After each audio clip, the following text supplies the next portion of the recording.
here with Ahmed, and we're gonna talk about the mysteries of the dragon and the rose. Hello everyone, this is Ahmed in Mary Isis, and we're in south of France right now. We just did a spontaneous meeting because this is a place of meeting actually. It's a place where the two tectonic plates crash into each other.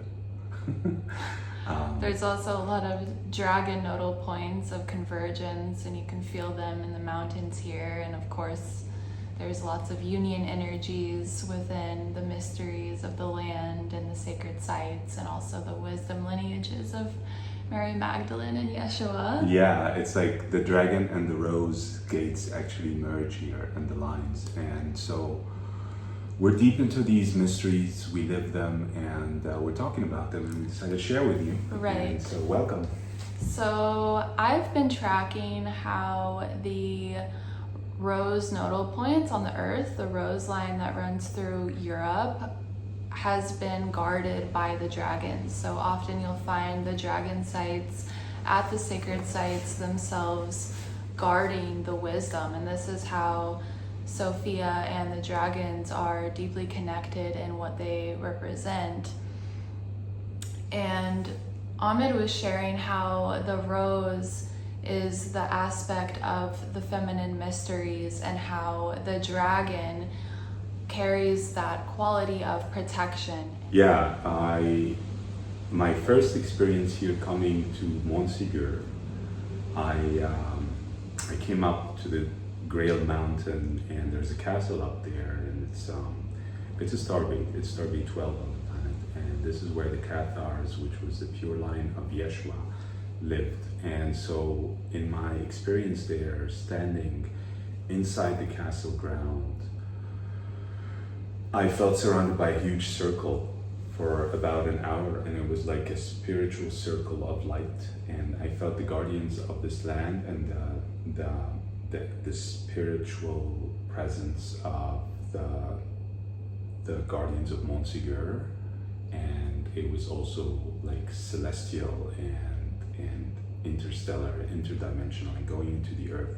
And this gate opened, and I saw like an alignment between the great central sun and the planetary crystalline core, and I'm standing there with my staff in the middle of this circle, and I feel this pillar of light, and this is where both the dragon and the rose gates came in and merged, and I saw this like holographic interdimensional like gates come in and merge, and it was a dragon rose gate merge, and they like kind of merged in the center here and then continued into the earth and into the crystalline core of the planet.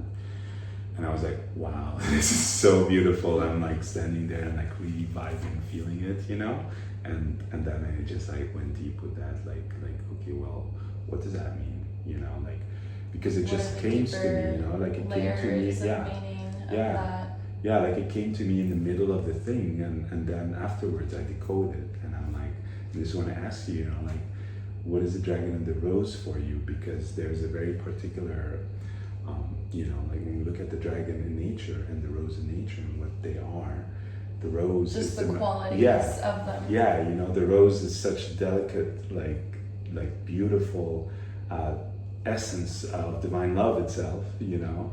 The rose carries the frequency of love, and the petals are fragile, just like the aspects of the feminine mysteries and the feminine current of divine union. It like requires that gentleness, you know, like to hold a rose, you have to be gentle to hold a rose.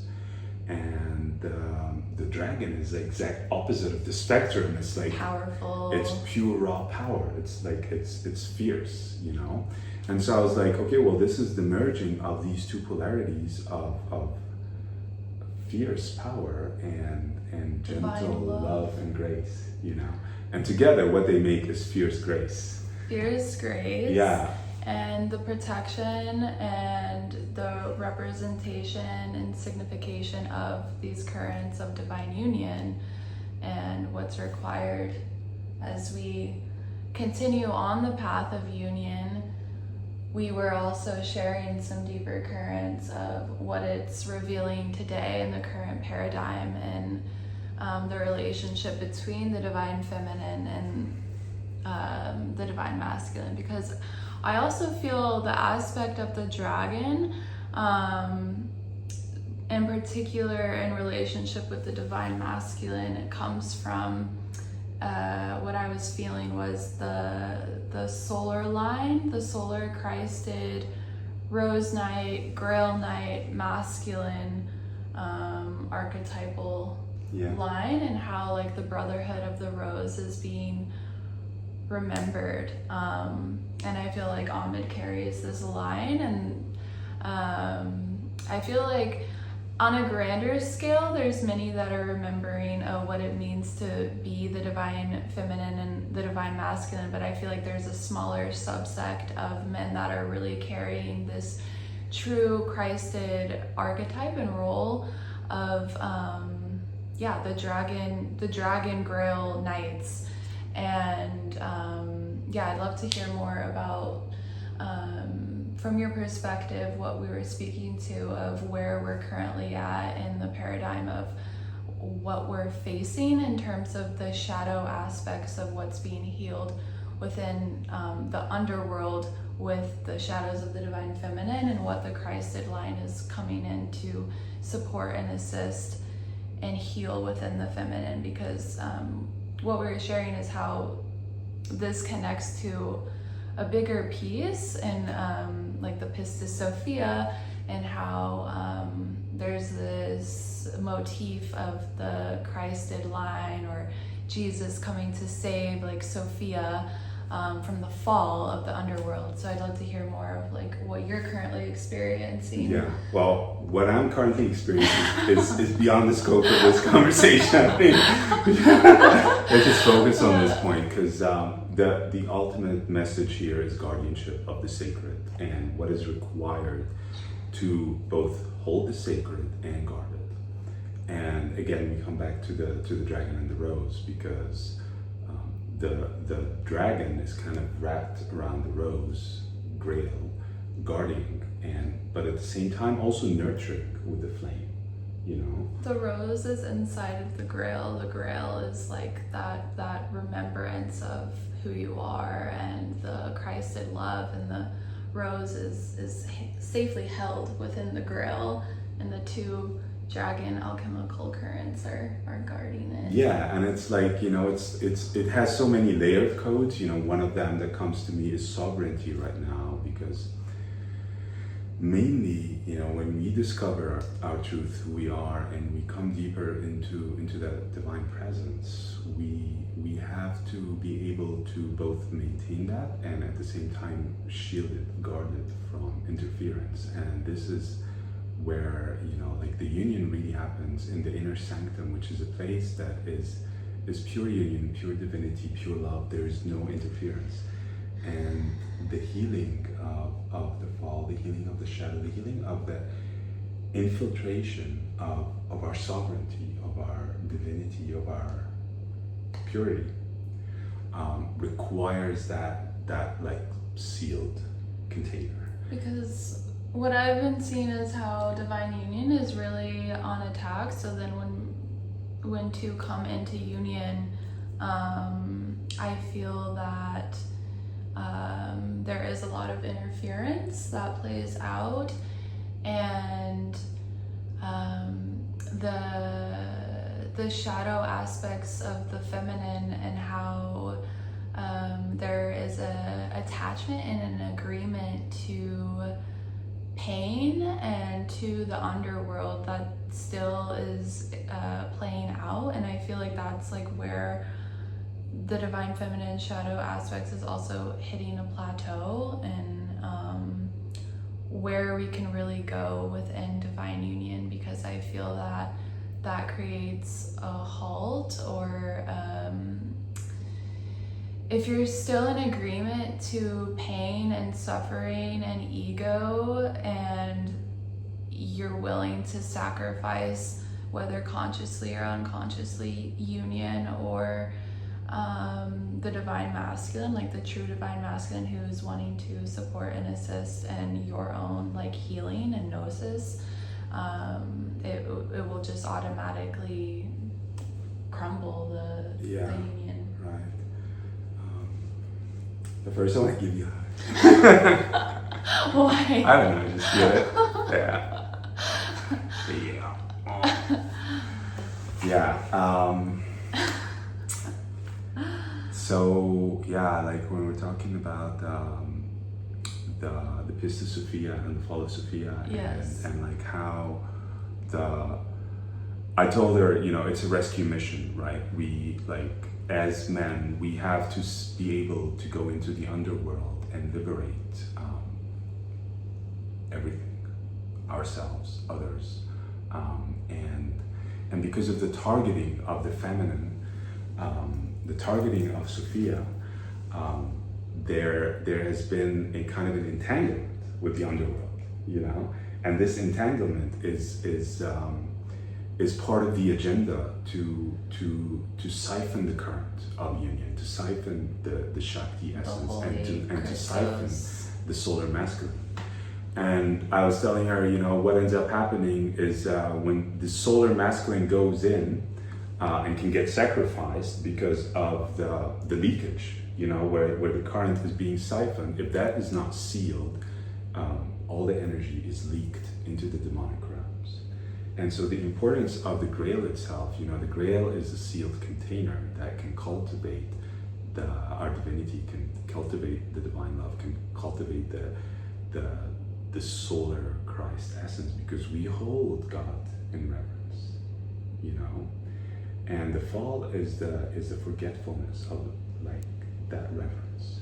And the remembrance is to come into that reverence. And the moment we're in reverence, then we are already vibrating with God. We are vibrating with the solar Christ. We are vibrating with our own divine essence and presence. And that's why alignment is the art. Yeah, and that's where the current lands, you know. And once that current lands, it can go into the underworld and liberate and pull out and bring divine justice, divine order, bring the sword of God. And, you know, when the masculine is integrity and alignment and in service, they can go in and out without entanglement, you know. And when they have enough initiations, they can handle any attacks, right? But here is the delicate part. And I told you it's a delicate matter. Well, if, you know, like, I'm telling you it's a rescue mission, you know, like, it's a rescue mission, so we're going in and out. But it requires a lot of integrity. From both sides. Right. Because if there's a part that is still in alignment with the reversal, that's where the infiltration happens. Yeah. And this is exactly the agenda, you know, like imprinting the trauma, the sexual trauma over aeons to create a trauma resonance between the feminine and the draconian inverted demonic inversion of the original solar masculine, you know, like the reverse, right? And so when the original current comes in, right, there is a breaking free from that reversal. But if there's attachment still, and one is not ready to go fully there, then it becomes a trap. Yeah, I could also see where if the masculine isn't holding integrity with himself and also remaining, then they'll get siphoned. They'll get sucked into the underworld of their own shadows and inability to be whole, because they could also be self-sacrificing. Exactly. So it is about holding each other in that war, because it is a war. And if our fields are not sealed, if the wound is not sealed, if the heart is not sealed, if the body is not sealed, there's infiltration. And that infiltration sacrifices our divinity for illusions, for egoic gratifications, for lust, for all the inversions, right? And so the union is to hold each other, both in heaven and in hell, you know, because that's how we make it through. If one part is not fully there,